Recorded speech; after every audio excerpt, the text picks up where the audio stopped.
straight link this time. Kaja is definitely banned out. Will they pick Uranus for GEEK FAM Indonesia? Because we do know when it comes to Uranus on the side of BIGETRON, it's kind of flawless if they played it. True. I do think GEEK FAM should start with the Esmeralda opening, because now Angela, do they want to give up the Angela or the Esmeralda? I think that's the big question here. And they go for the Esmeralda opening, which means BIGETRON, naturally, they don't necessarily have to pick the Uranus right now. They just want to do it within the first rotation so it doesn't get banned out within seconds. So here, I'm going to assume it's going to be the Atlas with something else. Atlas, maybe even a Loyi opening. I haven't seen Loyi just yet. Yeah, it has been banned out most of the time. Well, this time they have a chance to pick that, but like I said before, if they don't pick a Uranus, well, they're obviously going to pick Uranus and Atlas again, because that's what they have been doing for the past few games. Speaking of which, almost the same situation that we're looking into when it comes to the first game just now. But difference is that this time they're picking Lancelot over Roger for the first game. They did have a Esmeralda, I think, for the first game as well. Yeah, and this is going to be pretty interesting, because now GEEK FAM Indonesia has learned their mistakes from game one. They're taking away they're making sure they have the Kufra, so now they have the Esmeralda Kufra combo on top of the Lancelot, which means no marksman coming out from the side of GEEK FAM Indonesia. BIGETRON, they could decide to go for the Exborg or the Famos here. Either or would be fine, but they still need a mid-mage. If GEEK FAM Indonesia can lock onto Valir, I think it would be perfect for them, because one of the reasons, like I said before, they can just zone out that Fatal Link with Serentorin, and then also at the same time that burning damage coming up from Valir himself can actually take down that Uranus. If you have a Necklace of Durance on the side of that Valir, can pretty much counter Uranus at this point. He cannot go anywhere. Yeah, and that's going to be a very difficult match to deal with here. But BIGETRON, they could, honestly, I was really hoping they would go with the Harith here. However, Harith into Esmeralda cannot be, it's not too fun. Every time you Chrono Dash, you get the shield, and that shield is just gone because of Esmeralda. So it's safer to go with the Lunox. Valir getting banned out by the side of BIGETRON, definitely understandable as GEEK FAM Indonesia. If they want to stop BIGETRON from getting too far ahead and pushing their leads, Valir to disengage is going to be a huge hindrance. That's kind of true, and they're banning out that Tammuz as well for a good reason. We've seen that Tammuz kind of a very handful hero to deal with, but they still have a lot of options here. We're talking about Farsa if they want to combo out, and Loyi is still out there if they want to pick it out. But I'm not sure about that. They can pick a hero that can combo with that Fatal Link AoE. It'll be perfect for a mage hero that can land that. But it will be a support one. At the same time, we haven't seen Angela at all today. Yeah, again, Angela just doesn't go well into Esmeralda, and I think Esmeralda is the biggest deterrent for a lot of these teams to pick up the Angela themselves. We saw just yesterday how to really abuse. It really was a showcase of abusing the fact that, yeah, I could force you, if I know what your priority picks are, I can force you in a terrible, terrible draft. And, you know, playing Esmeralda with the quad and Angela, not too fun as we saw yesterday. But looks like GEEK FAM Indonesia, what I really like about their draft... Oh my God. We haven't seen Nata for a long time.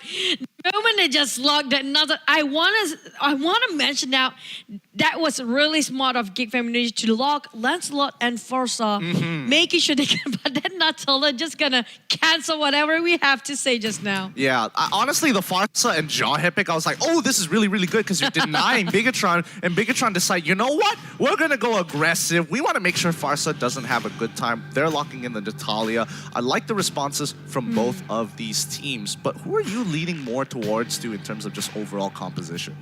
I gotta have to say, when it comes to early game, probably GEEK FAM has it better. But BIGETRON Esports, if they know how to abuse with that Natalia, especially it's level 4, they probably have the upper hand. If that Natalia is super aggressive, they cannot be super conservative when it comes to Natalia plays here. For sure. I think I'm leaning... I have a bit of the same opinion here. I think mid-game is going to get really interesting because BIGETRON is very dependent on their level 4. Probably not even mid-game.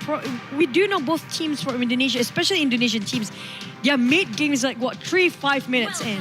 It's not even 10 minutes like we used to see back there. So it's going to be when it's 3 minutes in, we're going to wait and see who has a better map dominating side, and also when it comes to gold, who's BIGETRON Esports core again? BIGETRON, their composition consists carry. of... Yeah, the carry. Carry and... Carrie, Natalia, Atlas. Have you seen Natalia's Uranus. support before? I've seen Yes. it. I've seen it. It's really risky, but if you can execute it, it's pretty much unstoppable. Well, it's like Natalia is under the same category as Esmeralda. Yeah, like you want to hit level 2 as quickly as possible and make things happen across the map. You want to control the river as much as you can. It's not as safe as the Selena because she has a lot of escape options. She has a lot of ways to decide whether or not to jump into the fight. Natalia, the moment you're in, you're in. You're not looking for a setup, where Selena on the other side sets up, engages, and disengages all in one kit. Who will be the setter inside of the side of BIGETRON? It's going to be Atlas, but Atlas, can he goes in like... Because we've seen how struggling was the Dreams Atlas just now, tried to just place himself in a better position just to land that ultimate, but on this side, they have Uranus on that side too. So probably Uranus is going to be go in for BIGETRON first, and if Fatalin can drop on top of everybody else, and Natalia just finish the job whenever who tries to run. Because Carrie is pretty much a very good hero against Esmeralda. There's one more plus point for their side. So we're going to have to wait and see. Thank you for this. Oh, no. I just want to see the heroes for a bit. Speaking of which, this Lunox, we haven't talked about or debate too much about Lunox picks here. I mean, what is there to debate about? It's just they didn't want to go for Harith, so they went for something that has a way to kind of just avoid Harith damage. is like the mid lane. We do have Ipe straight away trying to just cover himself in the bush.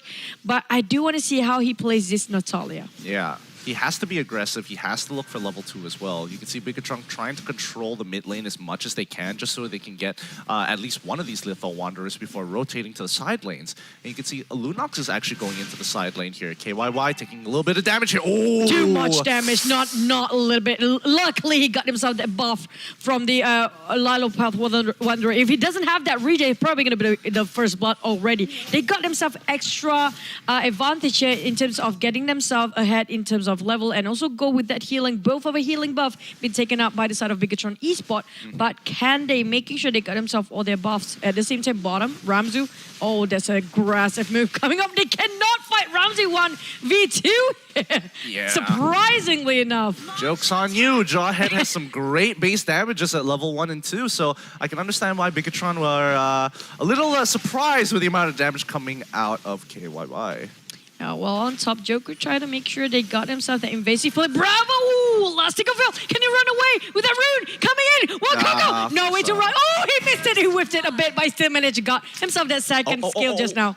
Oh, it's not over just yet. KYY, he found the targets and instantly executes Wong Coco. It's a 50-50 game. Yeah, it's got to be careful. You got to be careful for Natalia. If you are low HP, you have to really consider like, oh boy, is Natalia gonna jump on me? Can I do anything about it?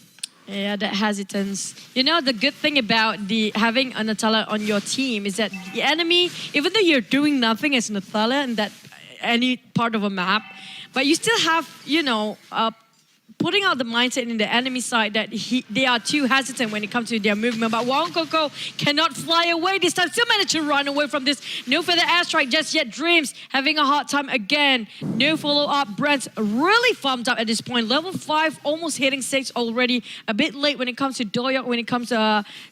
you know, exchanging these levels and goal. I do see that it's not much far behind, just 100 goal away, a bit towards the side of GEEK FAM Indonesia. Yeah, and I think at this point, like BIGETRON could have definitely potentially took that fight. However, they are playing towards their win conditions, which is level 4. So once they hit level 4, I think we're going to see a big turnaround for BIGETRON, especially since they have a stronger team fighting composition. Oh, there's a lot of fight coming out just to get that healing buff on the side of BIGETRON and GEEK FAM Indonesia back again. They are back to stalemate. Both of the teams trying to infiltrate each other out, but they will try to defend this one. BIGETRON KYY trying to hide himself in the bush, trying to abuse that passive. At the same time, making sure he covers it well for Carrie to hyper carry herself, get all the buff she needs. Well, bottom lane Lunox. What do you think about Lunox just playing on side lane these days? I think she's all right because she can't really push the mid lane too fast. And since they are playing a 1-3-1 composition, any kind of ranged heroes or ranged mage... Oh, wait a minute. Don't tell me Rippo's going to die here. He is going to die. He keep on feeding that shield on the side of Evin. Oh, wait. He juked it around. He juked it around. Wait a minute. He's going to pick up the rune. He's going to dash away. He's still buying time, but he's going to walk into a Farsa. But he's still on. Wait, what? Hold what? No, Feather Airstrike. No, Wait a minute. This is just too disrespecting.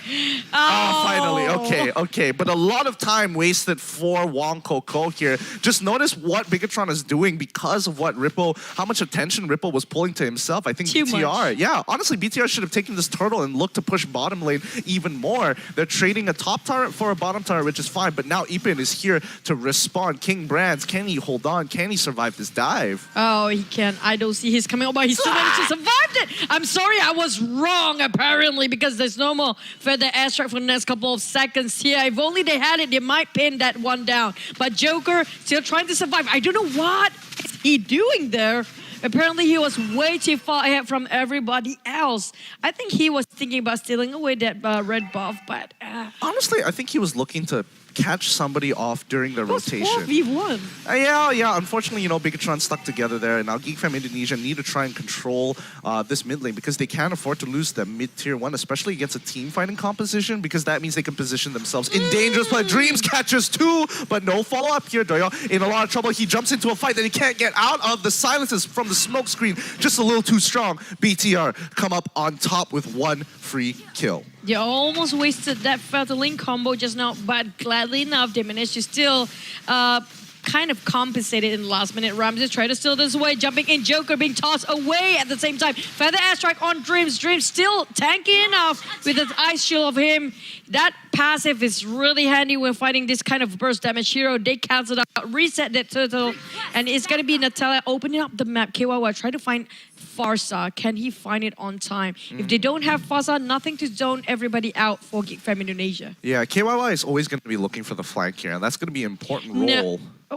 Basically, that's the only 2 squishes hero. He can only find Farsa or Lancelot, and Lancelot can just run away easily. Yeah, I think the smoke screen is a little bit more complex than that because, again, you want to be able to lock down Doyok, and the only way to do that is with the silence, because once he is out of abilities, his auto attacks, yes, they do a lot, but the problem is it puts him in a very compromised position because his auto attacks are never going to hurt as much as King Brand, so he just loses a lot of DPS when he's silenced. But wait for it. They're trying to go for another round of turtle, but this time will be at the side of GEEK FAM Indonesia. They started first. No kills still whatsoever coming out from that Natalia. KYY playing a bit passive. Oh, wait, Joker actually catching on to Lunox. Lunox unable to pop the Brilliance in time. The Chain CC going in perfectly with a wombo combo for BTR. Really good catch there. Can they find some more of those? I don't know. KYY right now is just going straight in the face of all the tanks here. He needs to get from the back line, but on the side of top, Ipin again getting too much attention by the side of Bigetron.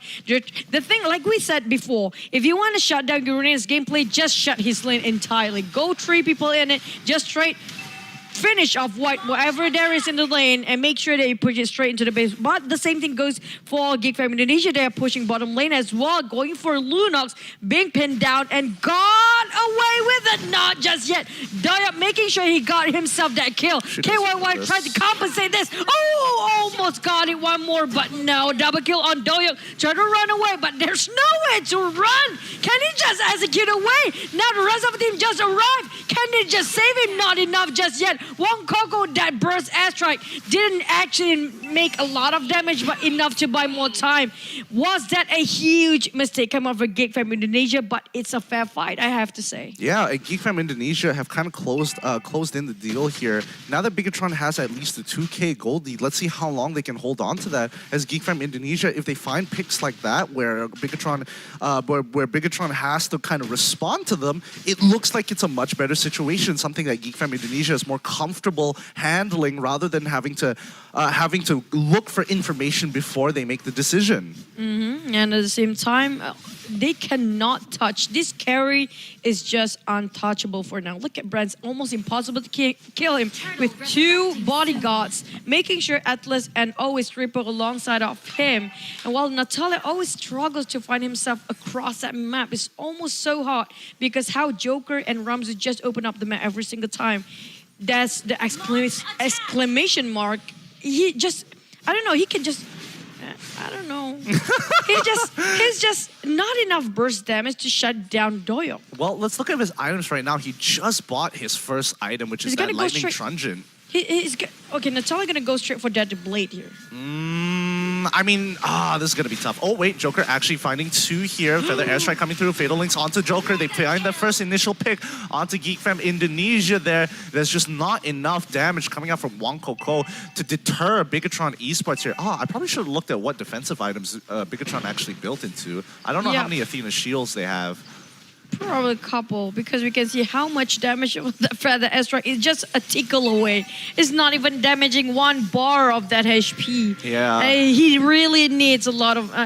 did Wong Koko finish off his Necklace of Durance? Because there's a lot of regen hero on the side of BIGETRON Esports, including Lunox, and Dreams is really tanky. It's not like the last Dreams that we've seen before. No, Wong Koko only has his first item, which is the Lightning Truncheon. It's going to take a little bit longer for him to get more.